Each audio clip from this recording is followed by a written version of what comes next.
Et salut à tous, et ça fait plaisir de vous retrouver. C'était le film de l'année. Warcraft le commencement a dépassé les 433 millions de dollars au box-office. Alors aujourd'hui, je vous propose un petit retour sur ce succès avec un des membres de l'équipe du film, mais avant ça, bande-annonce. C'est du suicide. Nous n'avons pas le choix. Nous devons attaquer en force. Il faut se décider! Maintenant!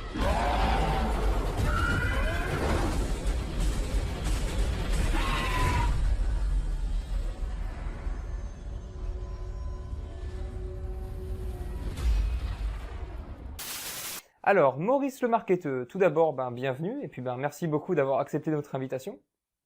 Mais merci pour votre accueil, mais il fait chaud dans votre studio, c'est abusé quoi. Merci pour le thé également. Il est impayable, j'adore ce type. Tu sais que j'adore ce que tu fais. Mais moi aussi j'adore ce que je fais. Mythique, absolument mythique. Alors, en mai dernier sortait Warcraft le commencement, donc film d'Heroic Fantasy, adapté de la célèbre franchise de jeux vidéo qui est absolument génial. Alors pour les spectateurs qui auraient eu la malchance de ne pas avoir encore vu ce film, qui est trop génial, je le rappelle, et qui est à voir, est-ce que tu pourrais, c'est la coutume dans l'émission, est-ce que tu pourrais nous faire un rapide résumé du film? Oui, bien sûr, je vais essayer. Donc Warcraft le commencement, désolé, je vais répéter ce que tu as déjà dit, c'est un film d'Heroic Fantasy basé sur l'univers du jeu vidéo Warcraft. Le film raconte la première rencontre entre les orques et les humains dans le monde d'Azeroth. L'histoire nous fait suivre le destin de deux personnages, d'une part Anduin Lothar, commandant de l'armée du royaume humain de Hurlevent, qui est interprété par Travis Fimmel, l'acteur qui incarne. C'est l'acteur qui incarne Ragnar dans la série Vikings, une série qui est vraiment trop cool et à voir tellement elle est géniale. Voilà, donc on a d'une part Anduin Lothar et de l'autre on a Durotan, qui est un chef de clan qui va tenter de se rebeller contre le chef de la horde des orques, le démoniste Gul'dan. Voilà, alors ça c'est le plot de base, mais derrière il y a beaucoup de trucs à voir, il y a plus de personnages et surtout il y a beaucoup d'action. Alors juste, désolé de te couper, ça on va y revenir après. Tout d'abord, est-ce que tu pourrais nous parler de la pré-production du film? Parce que quand même, ça fait des années que les fans de Warcraft attendaient ce film. Ouais, bien évidemment, l'idée d'un film Warcraft, ça date de 2006. À cette époque-là, pour vous resituer, c'était l'époque où on sortait plein de films adaptés de jeux vidéo au cinéma, et c'était l'époque où on sortait plein de merde infâme. j'adore, je t'adore, tu sais. Donc, on est en 2006, le projet est lancé. Blizzard s'associe à Legendary Pictures, mais les mauvais retours critiques de films adaptés de jeux vidéo, comme je viens de le dire, provoquent une certaine hésitation de la part des producteurs. Donc, le projet avance. Il avance lentement, mais il avance. Le plus dur, ça a été de trouver un réalisateur. Et Dieu sait qu'on a sonné à un paquet de portes. En fait, pour l'anecdote, on a même reçu un appel d'Uwe qui voulait acheter les droits et réaliser sa version. Uwe, c'est bien celui qui a réalisé... c'est celui qui a réalisé House of the Dead, King Rising, Postal, Alone in the Dark, et plein d'autres films de merde, quoi, que je vais pas citer pour la santé mentale des spectateurs. Énorme, juste énorme. Donc, Uwe vous appelle pour avoir les droits de Warcraft, et qu'est-ce que vous lui répondez? Et j'étais pas là ce jour-là.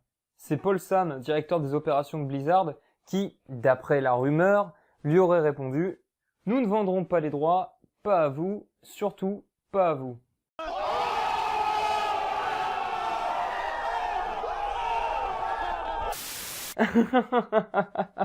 Trop fort. Il est génial. D'ailleurs, je sais pas s'il nous regarde, hein. Paul, si tu nous regardes, salut. Du coup, ensuite... Oh tu sais, après, rien de vraiment exceptionnel, hein. On avait engagé Sam Raimi en 2012 comme réalisateur, mais il nous a lâchés. Alors Blizzard a engagé Duncan Jones en 2013 pour le remplacer. Duncan Jones qui est, je le rappelle, le fils de David Bowie et qui avait déjà réalisé des films très bien comme Source Code, Moon, plein de films. D'ailleurs, Duncan a beaucoup travaillé avec les équipes de Blizzard lors des phases de tournage et d'animation, afin de conserver l'esprit esthétique du jeu adapté au cinéma, surtout sur l'apparence des personnages. Ouais, des personnages comme Lothar, comme Durotan, Gul'dan, Orgrimmar Hummer, Medivh, des personnages que les fans connaissent et adorent. C'est ça, et c'est grâce à tout ça qu'on en arrive en mai 2016 au film Warcraft, le commencement, et au succès qu'il a connu.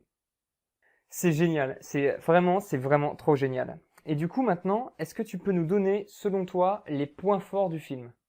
Les points forts, selon moi, elle va durer 1 heure ton émission. J'adore. Ben, dans ce cas-là, est-ce que tu pourrais nous donner les caractéristiques qui font l'originalité de ce film? Ben, tout d'abord, je dirais, c'est un film qui rend hommage au jeu. Il faut savoir qu'il y a tout un effort qui a été fait. Bon, évidemment, il y a l'histoire, il y a les personnages, mais il y a également tout un effort qui a été fait aussi sur le background, et notamment les lieux et l'architecture. Tout a été travaillé minutieusement pour que chaque décor rappelle des endroits précis de l'univers de World of Warcraft. Et évidemment, il y a un paquet de références au jeu qui font plaisir. Genre, je sais pas si tu te rappelles, hein, mais il y a un moment donné, il y a un type qui se fait transformer en mouton. Il y a le cri du Murloc. Ah oui, le Murloc. Tu sais que quand je suis allé voir le film, dans la salle, tout le monde était plié quand on a entendu le cri, hein.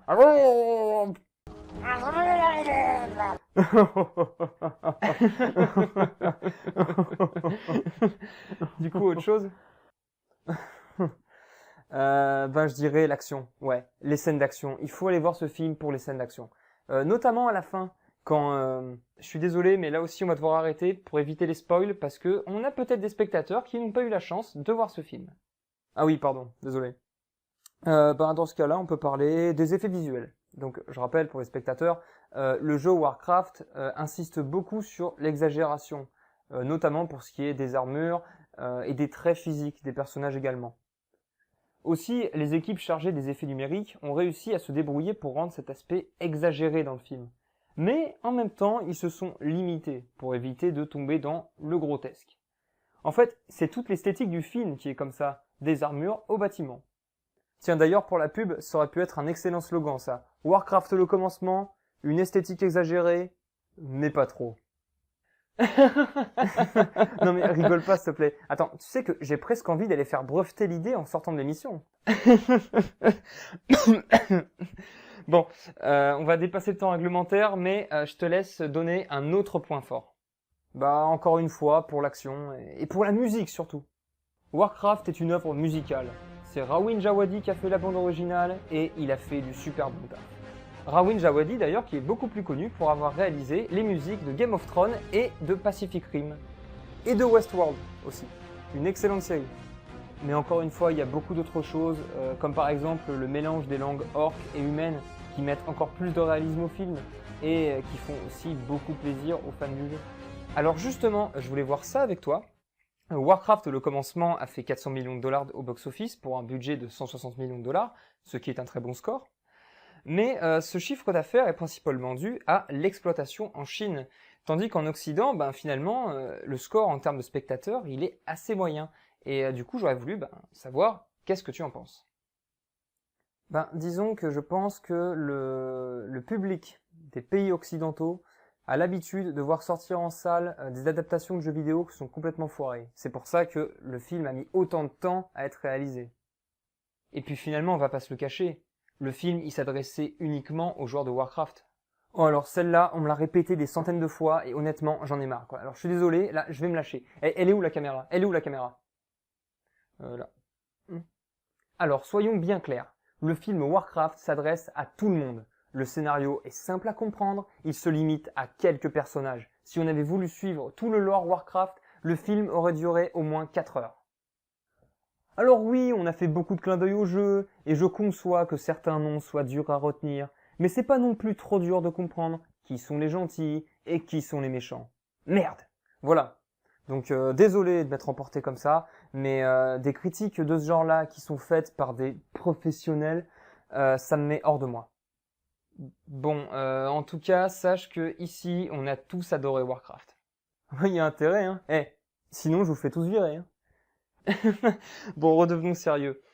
Du coup, comment est-ce que tu vois l'avenir de Warcraft au cinéma?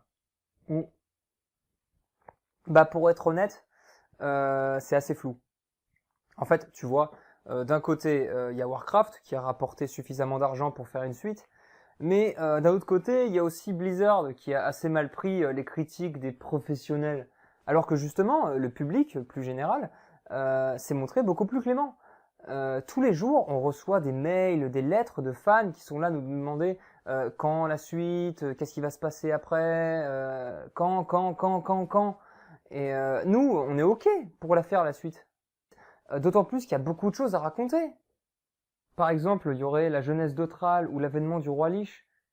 Mais pour ça, il faut qu'on attende le feu vert de nos 2 producteurs, qui sont donc Blizzard et Legendary. Et puis j'imagine, tout en gardant en tête les critiques des professionnels. Franchement.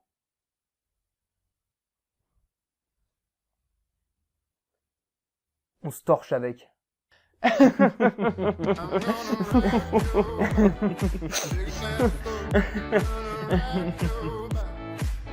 you know I'm gonna